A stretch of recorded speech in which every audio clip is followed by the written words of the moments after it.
So the Wyfold Challenge Cup, it's Aviron Grenoblois, and they're up against KARVZ De Hoop of the Netherlands in the bright leggings that we saw yesterday. And it's welcome to Matt Britton into the commentary box. Matt, good morning. Good morning, Tim. Good morning, everyone. And we're off with a really nice clean start, and the Wyfold's always tricky steering. You can see a little bit of that going on right now, coming together, and the umpire warning already. And a clash. Both boats are likely to be warned, and we might have some boom action coming up for the French. Yeah, Aviron Grenoblois, who overcompensated. They need to get off those buoys pretty quickly because they're going to hit a wooden post if they're not careful. Just corrected. That's cost them a lot of distance there. Yeah, time was eaten up there, and the umpire really busy with that white flag. And the umpire launch, you can see.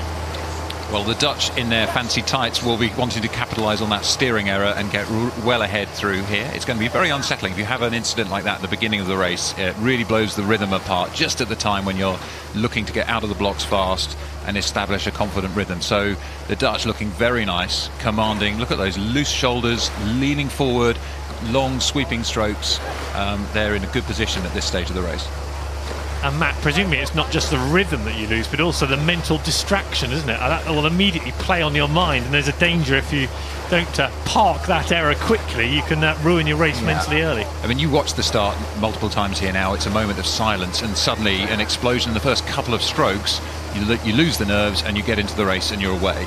And if you have a steering error like that, it really shakes people up. And you can see even now that they're struggling, I think, the French crew with their steering.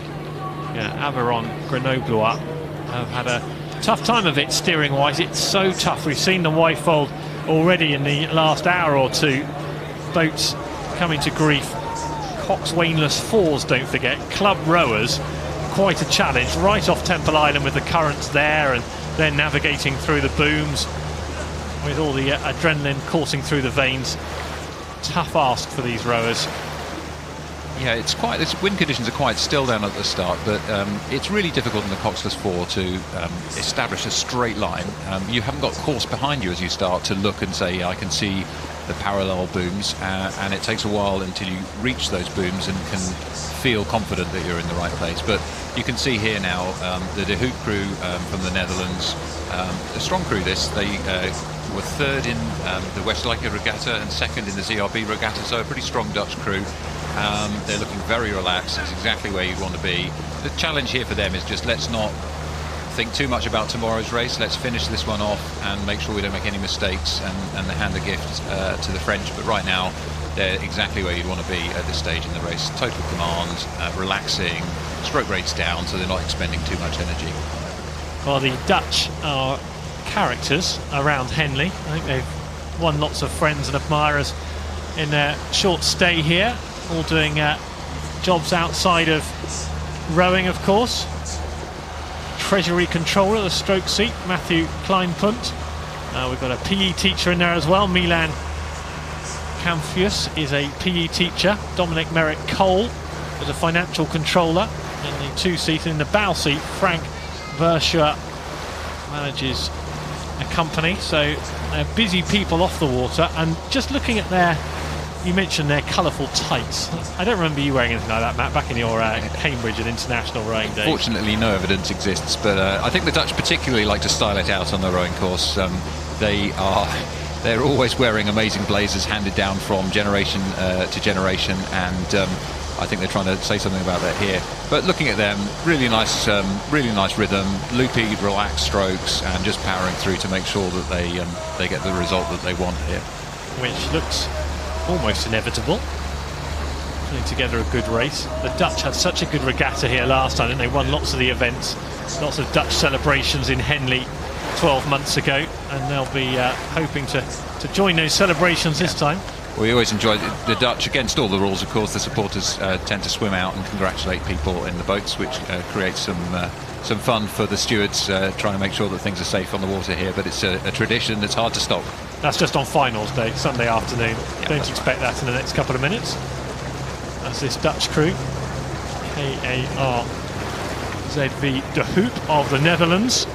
Yeah, they row in central Amsterdam, the Royal Amsterdam Boat Club, so a great place to do your rowing, I think. But they're used to a little bit of wash from barges passing, and they cope very well with much more benign conditions here in Henley. I think the French will be a little bit disappointed with their row, just never really got into it after that quite dramatic steering error off the start. Well, they looked good yesterday, the French.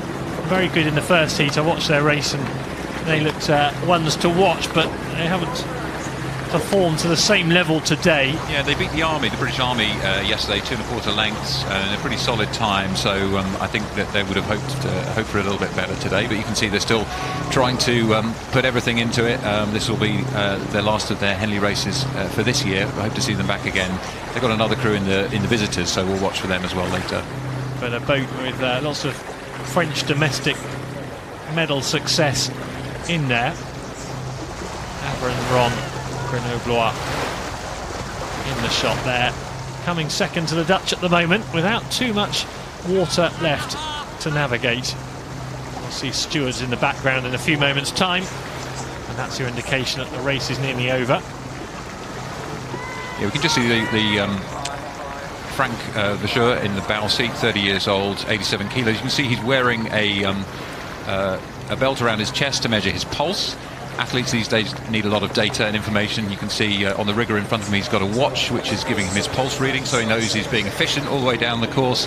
That's the kinds of data that top athletes need today to make sure that they're working at the right point of their fitness all the way through the course.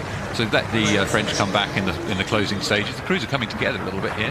They are. Good performance from the French late on, but a half a length victory in the Wyfold for De Hoop of the Netherlands on the brighter, more colourful boats that we've enjoyed watching over the last couple of days. Will be here for more action going into the weekend.